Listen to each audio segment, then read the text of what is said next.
सनातन धर्म के सभी ग्रंथों की आत्मा है गुरु शिष्य परंपरा। इसी परंपरा के अंतर्गत पूज्य गुरुदेव संत श्री आशाराम जी बापू एवं दादा गुरु जी साईं श्री लीलाशाह जी महाराज के जीवन का एक प्रसंग संत श्री आशाराम जी गुरुकुल सूरत के ऋषि कुमार द्वारा आपके सामने छायाकृति नाट्य रूपांतर के रूप में प्रस्तुत है।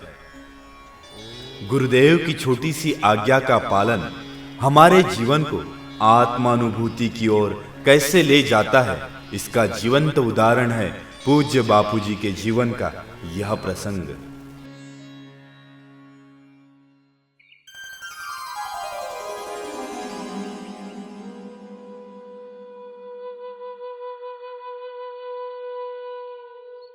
साईं लीलाशाह जी महाराज के नैनीताल आश्रम का मनोरम्य वातावरण।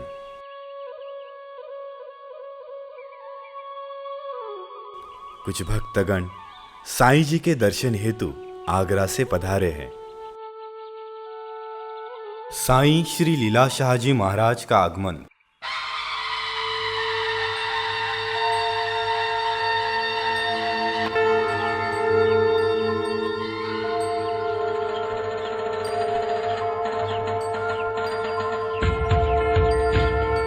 अखंड भूमंडलाचार्य ब्रह्मनिष्ठ ब्रह्मांड नायक राजाधिराज महाराज साईं लीलाशाह जी महाराज की जय हो, जय हो।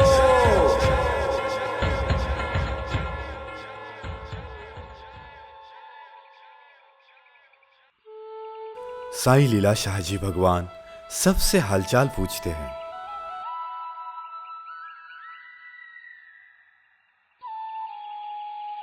भक्तगण आपस में चर्चा करते हुए, मैंने सुना है यहाँ एक देखने लायक स्थान है जिसको चाइना पीक के नाम से जानते हैं। अगर सबकी इच्छा हो तो घूम के आते हैं।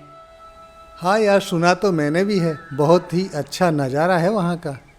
लेकिन हमारे साथ कोई यहाँ का स्थानिक व्यक्ति हो तो अच्छा रहेगा, क्योंकि हमें यहाँ की तो कोई जानकारी है ही नहीं। जी साईं, एक विनती थी। हाँ हाँ, बेझिझक बोलो, क्या विनती है? जी साईं, हमने सुना है यहाँ पर चाइना पीक नाम की कोई अच्छी जगह है जिसे देखने जा सकते हैं, लेकिन कोई आश्रम का व्यक्ति हमारे साथ हो तो अच्छा रहेगा। आशाराम जी साईं, इन्हें चाइना पीक देखना है, दिखाकर ले आओ। जो आज्ञा साईं। सभी भक्तगण पूज्य बापूजी के साथ चाइना पीक की ओर प्रस्थान करते हैं।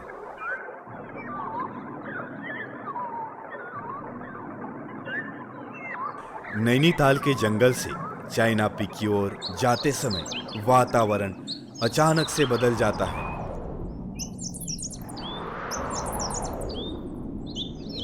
तभी भक्तों में से एक भक्त पूज्य बापूजी से कहता है, देख भाई, वातावरण बिगड़ गया है, हवा शुरू हो गई है और ओले गिरने की संभावना भी है। अपने वापस चलते हैं।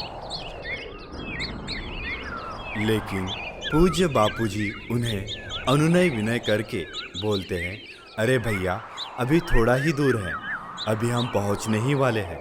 यहाँ तक आए हैं तो वापस थोड़ी जाएंगे, और साईं जी की आज्ञा भी है कि आपको चाइना पीक दिखाना ही है, तो चलो आगे चलते हैं। ऐसा करके बापूजी उन्हें आगे ले चलते हैं।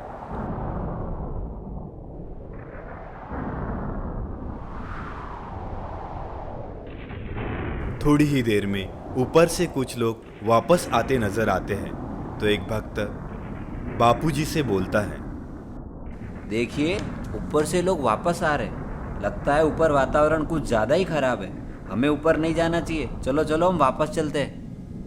हाँ भाई, हाँ भाई, चलो चलो वापस चलते हैं। चलो भाई, चलो चलो।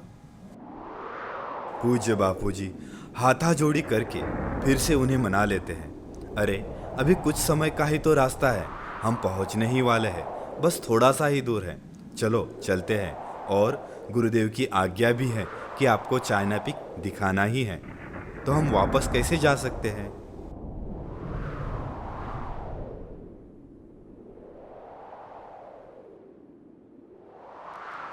थोड़ी देर आगे चलते हैं तो जो खच्चर पर बैठे हुए सवारी लोग रहते हैं वह भी आधे रास्ते से वापस आते दिखते हैं और ओले गिरने भी शुरू होते हैं। तभी तीसरा भक्त बोलता है, अरे गुरु भाई देख, अब तो ओले गिरने भी चालू हो गए और वो खच्चर वाले भी वापस आ रहे हैं। चल हम भी वापस चलते हैं। हिम्मते बंदा तो मददे खुदा, बहुत गई थोड़ी रही, व्याकुल मन मत होए। देखो बस थोड़ी दूर तो चलना है हमें, चलो चलते हैं। पूज्य बापूजी फिर से उन्हें बड़े प्रेम से पटा लेते हैं और कुछ भी करके उन्हें ऊपर की ओर ले चलते हैं।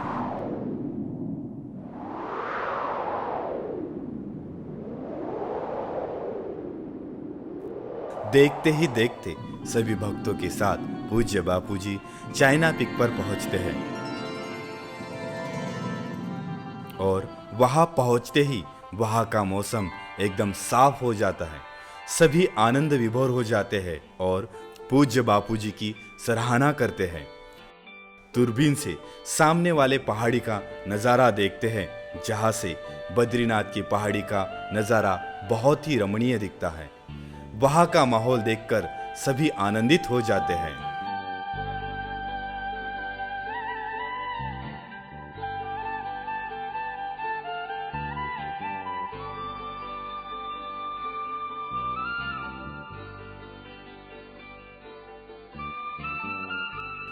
चाइना पीक का नज़ारा देखने के बाद सभी भक्त आश्रम की ओर बड़े तेजी से बढ़ते हैं।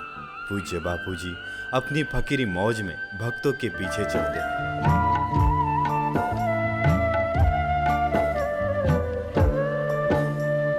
हद टपे सो लिया, बेहद टपे सो पी, हद टपे सो लिया, बेहद टपे सो पी, हद बेहद दोवे टपे, हद बेहद दोवे टपे, तिस दाना फकीर।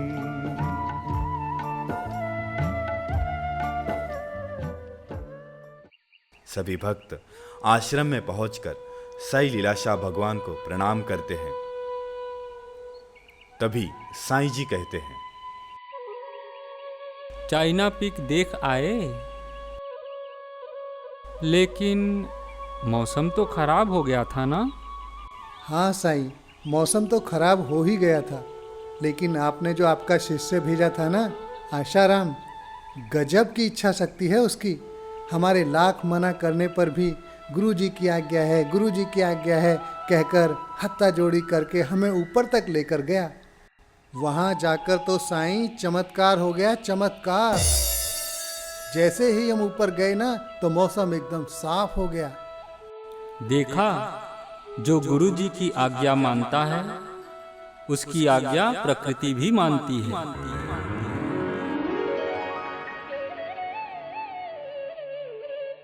साईं लीलाशाह जी के ऐसे वाक्य सुनने के बाद पूज्य बापूजी के श्रीमुख से यही वचन निकले, उन्हें तो चाइना पीक देखने का आनंद मिला, लेकिन मुझे तो गुरु कृपा का अनुभव होने लगा।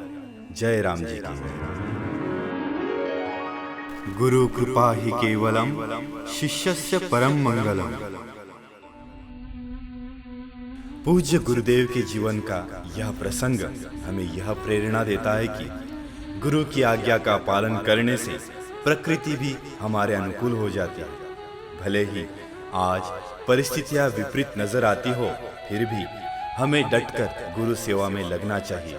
चाहे वो सेवा बाल संस्कार की हो, गुरुकुल की हो, युवा सेवा संघ की हो, महिला उत्थान मंडल की हो, या ऋषि प्रसाद की हो, या फिर सोशल मीडिया की ऑनलाइन सेवा हो, हम सबको डटकर सेवा में लगना चाहिए, क्योंकि आकल्प जन्म कोटि नाम यज्ञ व्रत तपः क्रिया ता सर्वा सफला देवी गुरु संतोष मात्रतः। हरिओम।